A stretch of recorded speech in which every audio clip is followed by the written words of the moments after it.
All right, we're giving him a little cone break to chew his bone because he can't hold the bone and chew it with the cone on there, but it just makes him so happy to have a little cone break to chew.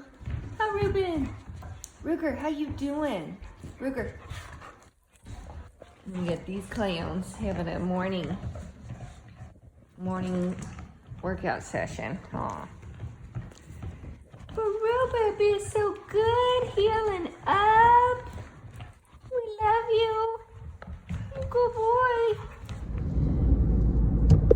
We're starting our Friday off really strong because we always have chiropractic on Fridays, except this Friday. But nobody told us, yes, it is true, Premier, that my Sked app does not have an appointment for today. However, I always come on Fridays, and you guys do such a good job of over communicating everything that now I'm realizing I had no idea you could possibly have the office closed and I not know about it via many text messages and emails. But in fact, the chiropractic office is closed today. Maybe it's spring break. Our appointment was at 7 or something, and It's at 8:15, so we have to leave at 7:15. Daddy's not here. We have a B class at 10, so we can't even just go home right now because we have to be somewhere. See what I did there? So it's extra hilarious. And I slept very little because Ruger has diarrhea. So he woke me up multiple times to let him out. So I was so tired, including at 5:45 when my alarm was meant to go off at 6. And if you know how frustrating that is when you're like, seriously? I couldn't get 15 more minutes before you had to go poop? So I hope he doesn't poop in my house while we're gone, needlessly now, for extra 2 hours that we are needlessly gone from our home this morning. Okay, so we drove to Spring Hill for no reason. We're gonna go get some coffee because I need that. I want coffee. And then we have our B class, maybe, because it might be rainy, which would be extra hilarious if now we hang out and in fact our B class cancels. But then I still have to meet up with Ashton. That's true, but then we're just waiting for longer for Ashton. What, am I just gonna leave you? We meet at 11:45 though. If our B class at 10 gets canceled, then I have to wait even longer around to drop you off at 11:45. It's just not coming together today. So we've got B class, maybe, then meet with Ashton. Cadence has to meet with Ashton, who's the youth pastor at our church, to talk about serving. Kids pastor, excuse me. And then we got to get home, prepare the farm for really bad weather tonight. We are at a 3 out of 5 for tornado and wind risk. And I have an Arbonne demo. I forgot about that. Gage has a game. Oh, I forgot about that. Merritt has practice, but we can't make it to practice. Okay, I like it. You know what? The thing that the weather is going to work for is it's probably going to storm, and Gage, your game might be canceled, and that will simplify my life. Except for with bad weather, there's a high likelihood that people will cancel at the last minute of the Arbonne demo. So I will buy all this food and get my house ready, and then people will cancel. Just start texting each individual person, say please don't cancel. We'll see how it goes. But today is Wonkadonk, and Daddy is in South Dakota, so he's no help to our wonky donk day. We'll see how it goes. We'll see if we can salvage. I need coffee. All right, we've changed plans because Merritt needs a new bed sheet. So we're gonna try to go to Target since we're in Spring Hill.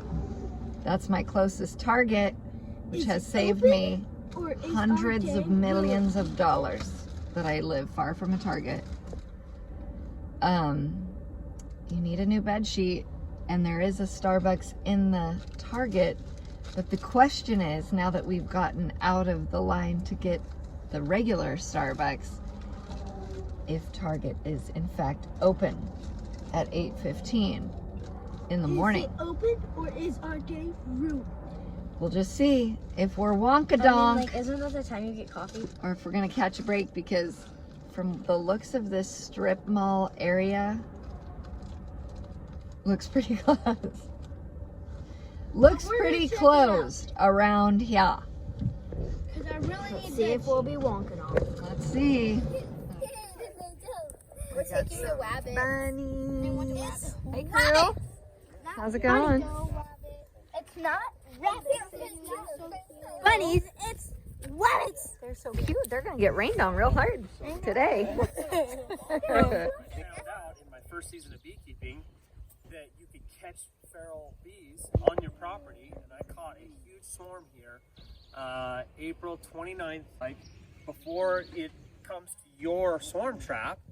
That's a lot of bees. That's a lot of bees. That's half the bees most likely inside of that colony. So that's what the egg looks like. It's in the bottom of the cell. It's about the color and the shape of a grain of rice. This is how a bee is born. Yes, this is how a bee is born. Crazy. What happened? Thanks, Adam. Because when I started keeping bees, and the first bee yard I went to was somebody else, the first bee that came up and checked me out, I started doing a Wendy, right? And I'm like, get away from me, bee. And my buddy was like, no, don't do that, you know? And then he explained it to me, right? How do you override your human instincts? Right, it's not natural. It's not natural to be hanging out with 50,000 insects and stingers. But honey is so good. It's true. Okay, update on the day when I got home from the Target scenario this morning. Ruger had thrown up 3 times and pooped once inside my freshly cleaned house that was ready for my presentation tonight. So that was fun, an additional fun part of my day. And then we worked, really, I folded a bunch of laundry to get the guest bedroom, which is where all of my unfolded but clean laundry lives on any given day, in my guest bedroom. But my kids need to sleep in there tonight because we're at a 4 out of 5 risk for severe tornadoes tonight. So I'm putting them to bed in there downstairs. And so we did just a bunch of things. I had to get Gage to his baseball game. A girlfriend brought him back, come back to my house to get ready for my thing I had here tonight. And I was just now, everybody left, and I'm like looking around, getting everything ready for the storm. And I just want to, there's my house and my back porch, as you can see. The back porch is taken over by Tom's project, our project that Tom's doing that takes a really long time. So it's a little bit chaotic. Not how I keep my house. My office, I have surrendered. It's a separate building from my house. When we pulled apart the back porch, we had nowhere to put anything. So we started putting stuff in the office. And so it's just a bunch of storage and boxes everywhere. And I can't go in there because it's too chaotic. So I've surrendered that space over, but every other space in the house is my space, and I keep it organized and clean.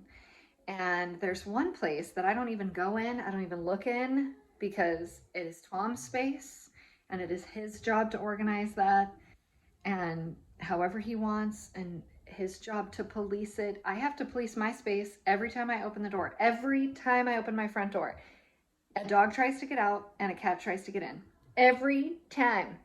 So I understand animals being in your space that need not be there or should be there or whatever, and having to manage that. I just went into the shed briefly. I didn't even make it in. I looked in the shed because I noticed the door was open, and I know it was closed at some point because animals get in there, and that's where all his tools are and everything else that is his and mine, like storage, right? My Christmas decorations and stuff, which I put away very neatly in containers with lids, and then tell him, can you please go stack those in the shed? I do my part. But I just want to take you along and show you what's happening in the shed right now. So I noticed this door is open, which it often is open, but it was recently closed, and I'm like, oh geez. And then I heard some clucking when I went to shut the door. First of all, Oh, actual goodness gracious. Roosting chickens.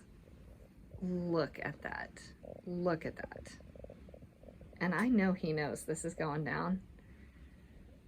It smells so awful. Where's the girl peacock? Oh, there's the girl. I meant, where's the boy? Where's painting? No, what's the blizzard? Blizzard. Oh my gosh.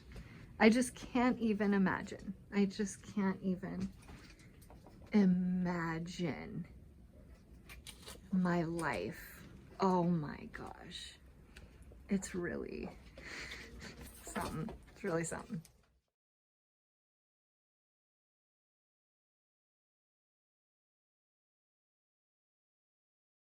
Probably all gonna go home and pretend it never happened. It's almost, what time is it? Oh, my watch doesn't want to turn on because it's past my bedtime. It's like almost 1. 12, 25, 12, 40, 35. I can't do math. All the whole crew. Copper? No. Copper. Come here. Copper, come on. Large confirmed tornado on the ground. We're back in the house. It doesn't seem to be over just yet. We had a large life-threatening tornado on the ground for quite a long time. It seems that it's still on the ground north of us. Went right past us. It is storming real bad right now again. Our weatherman, who we love, said it was the biggest tornado he's ever tracked in his career. They had to evacuate all of Mule Day up in Columbia. There's like a bunch of campers that come in. They had to evacuate them to a school. But there's another tornado that just started on the same path south of us. So we'll have to see what's happening. It is 1:28 in the morning. Got my Tennessee Valley weather streaming. We also had our neighbors and then our other neighbors who I haven't seen in years come over, and we hung out for about 45 minutes down there. That is by far the longest we've ever been in our shelter, and we actually shut and locked the doors, which we've also never done. So it's a good day for Tom to be out of town.